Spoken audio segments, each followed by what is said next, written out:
전에도 몇 차례 말씀드린 적이 있지만 농사를 짓는 농부들 중에는 하농은 잡초를 가꾸고 중농은 곡식을 가꾸고 상농은 땅을 가꾼다는 말이 있습니다.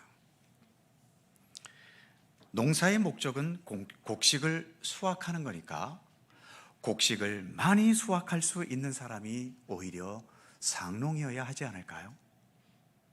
그런데 성경도 아닌 일반 세상에서도 곡식을 많이 수확하는 사람이 아니라 농사는 땅에서 비롯된다는 사실을 인식하면서 농사 그 자체보다도 곡식보다도 먼저 땅이 건강하고 좋은 땅이 될 수 있도록 돌볼 수 있는 사람, 바로 그런 자가 가장 수준 높은 상농이라고 말하고 있는 겁니다.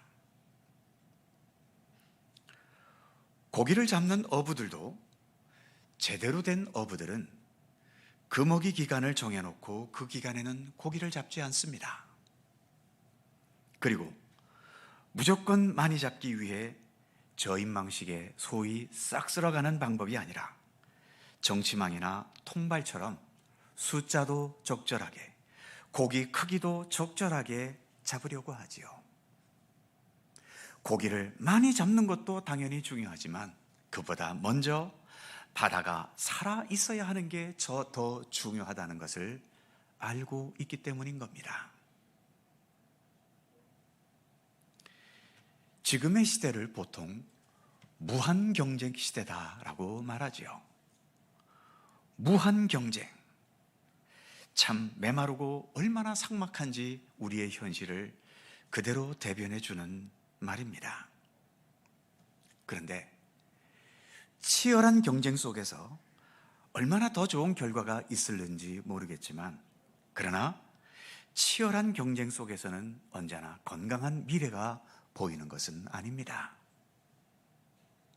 오로지 지금 여기에서 생존하고 살아남기 위해 눈앞에 놓여있는 현실에만 발버둥치게 만들어버리죠. 생각해 보십시오.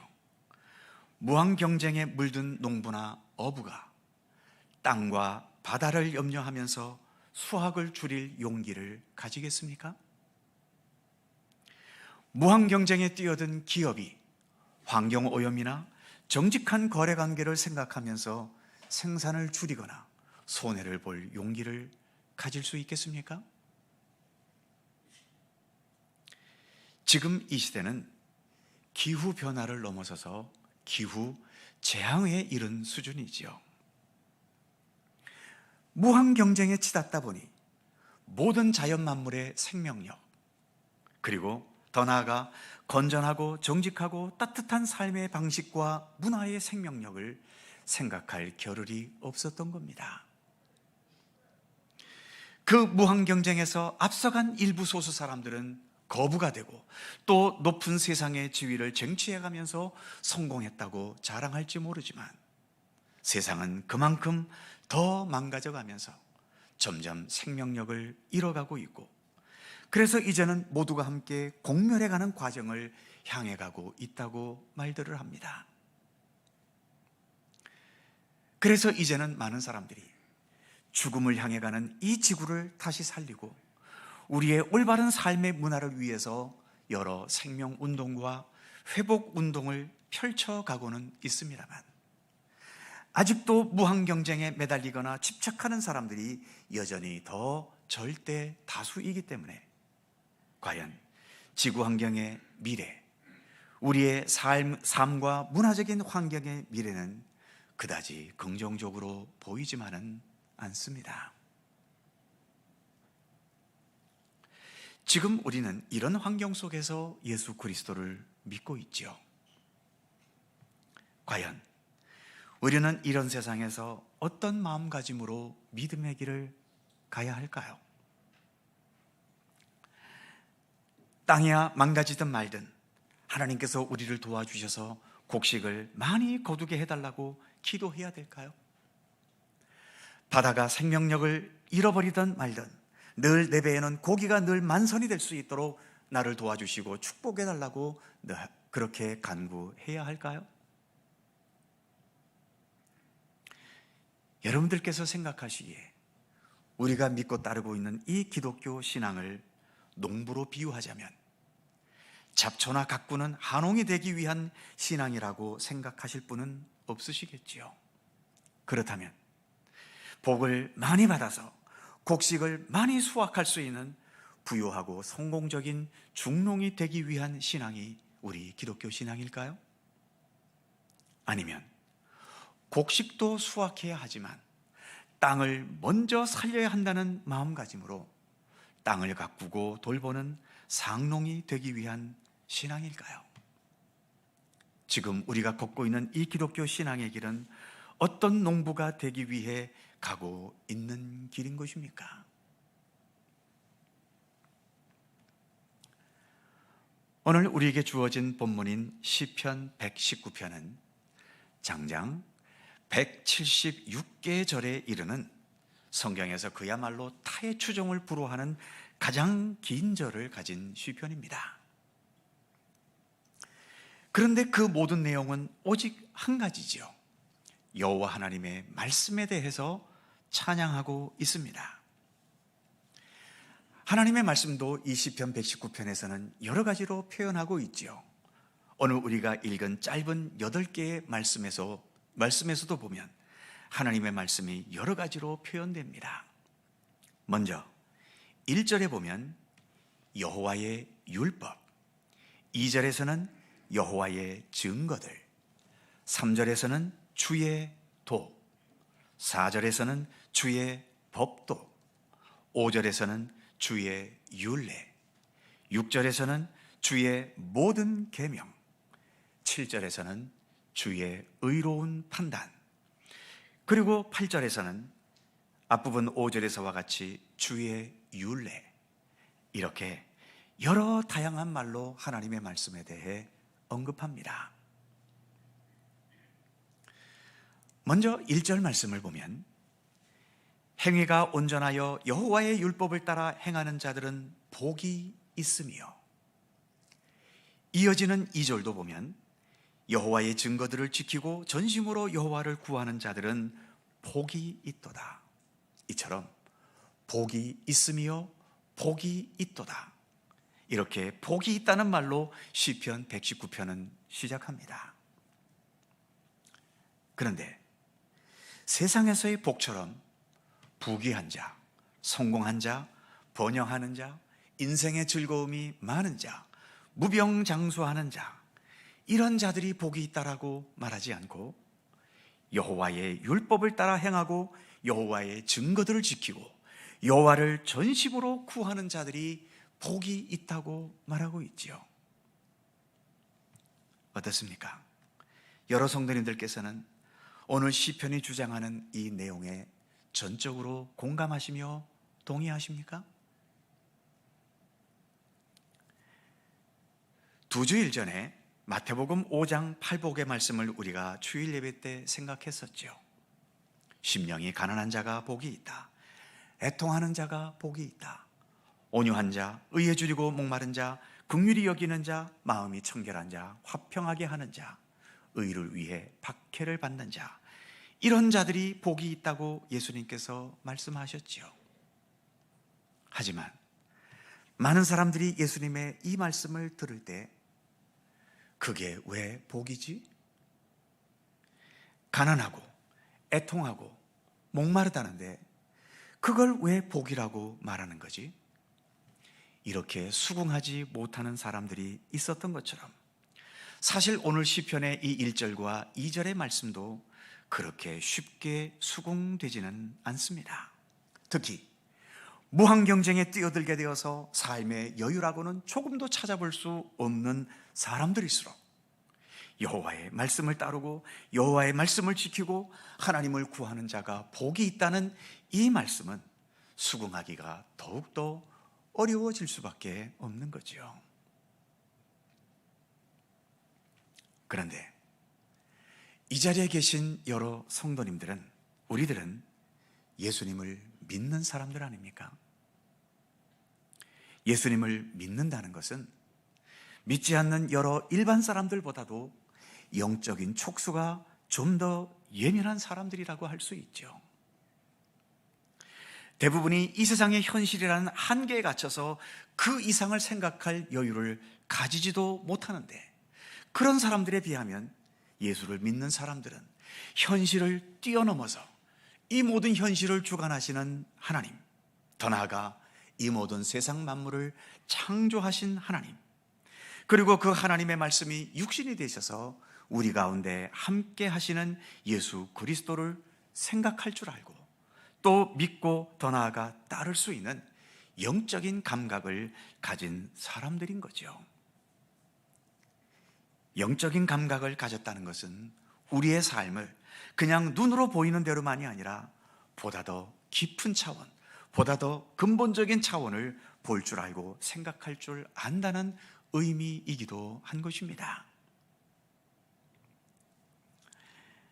그래서 먹고 살기 위해 곡식도 가꾸어야 되지만 땅을 죽여가면서까지 욕심을 내지 않고 땅과 자연의 섭리를 따르는 상농과 같이 우리 예수 그리스도를 믿는 믿음의 사람들도 당연히 이 세상에서 먹고 살아야 하고 먹고 살기 위해서는 어쩔 수 없이 치열한 현실에 뛰어들 수밖에 없지만, 그럼에도 이 세상의 환경을 죽여가면서까지, 그리고 우리의 삶의 방식과 문화를 죄악되게 하고 너무 이기적이거나 너무 삭막한 것이 되지 않게 하면서 우리의 삶의 근본이 되시는 여호와 하나님의 말씀과 예수님께서 삶으로 우리에게 보여주셨던 생명과 구원의 도리를 따라 살려고 하는 사람들, 바로 이런 사람들이 그리스도인인 것이며 우리 같은 믿음의 성도들일 것입니다.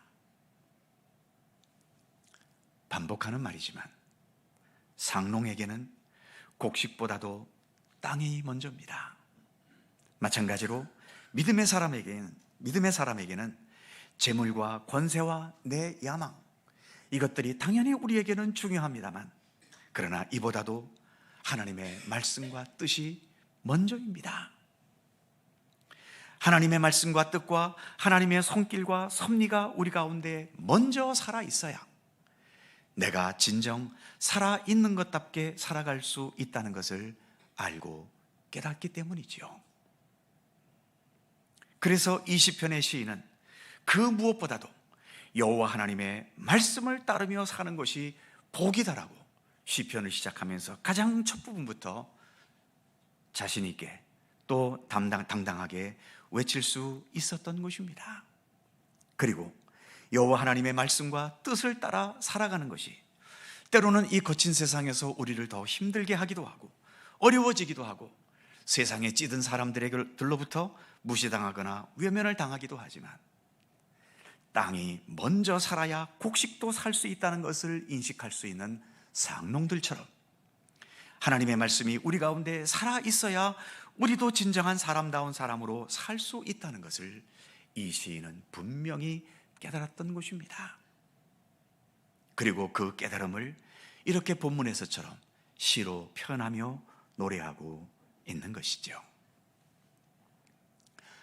아까도 살펴보았듯이 오늘의 말씀은 하나님의 말씀과 함께, 그리고 그 말씀 자체가 육신이셨고 삶이셨던 예수님과 함께 살아가는 삶이 얼마나 중요한지를 강조하고 있습니다. 다시 본문을 살펴보면 1절에서는 행위가 온전하도록 여호와의 율법을 따라 행하는 것, 2절에서는 여호와의 증거들을 지키고 전심으로 여호와를 구하는 것, 3절 불의를 행하지 않고 주의 도를 행하는 것, 4절 주께서 명령하신 주의 법도를 잘 지키는 것, 5절 내 길을 굳게 정하여 주의 율례를 지키는 것, 6절 주의 계명에 주의하면서 부끄럽지 않게 사는 것, 7절 주의 의로운 판단을 배워가면서 정직한 마음으로 감사하며 사는 것, 그리고 마지막 8절에서는 주의 율례를 지킴으로 내가 버림받지 않고 하나님과 함께 영원히 살아갈 수 있는 것.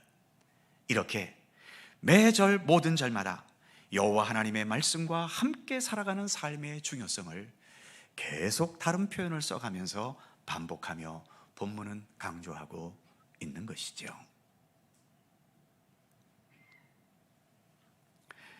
또 반복되지만 중농은 곡식을 많이 거둘 수는 있지만 땅을 죽게 만듭니다. 그러다가 땅이 죽으면 결국 곡식도 없어지는 거죠. 반면 상농은 곡식도 거두지만 땅을 살게 하면서 그 땅에 영원히 곡식이 맺혀지도록 가꾸어 가고 통제해 갑니다. 하나님 없이 살아가는 세상, 하나님 없이 내 마음대로 살아가는 인생, 그것을 통해서 각자의 능력대로 많은 재물과 권세와 향락과 쾌락을 성취할 수 있을지는 모르지만 결국은 그 욕망과 욕심은 세상도 죽이고 그 세상에서 사는 나도 결국은 죽게 되고 맙니다. 그래도 그렇게 살아서 내 인생을 폼나게 한평생 잘 살고 간다고 스스로 자부할 수 있을런지 모르지만 우리에게 생명을 부여하신 하나님, 우리로 하여금 생명을 가지고 살아가도록 이끌어 주셨던 하나님의 심판대 앞에 우리가 서게 될 때 우리는 아무것도 없는 가장 허무한 인생이 되고 말 것입니다. 오늘 시편의 시인이 이렇게 여호와의 말씀에 집중하고 있는 것은 주님의 말씀대로 사는 것이 나도 사는 길이지만 이 세상이 함께 살아가는 길이기 때문입니다. 하나님은 세상을 만드신 창조주 하나님 아니십니까? 나는 내 자신의 안목이라는 그 좁은 안목으로 밖에는 세상을 보지 못하지만 하나님은 온 세상 만물을 창조하셨기 때문에 세상 전체, 만물 전체를 아우르는 그런 전체적인 안목이 있으신 하나님이신 거죠.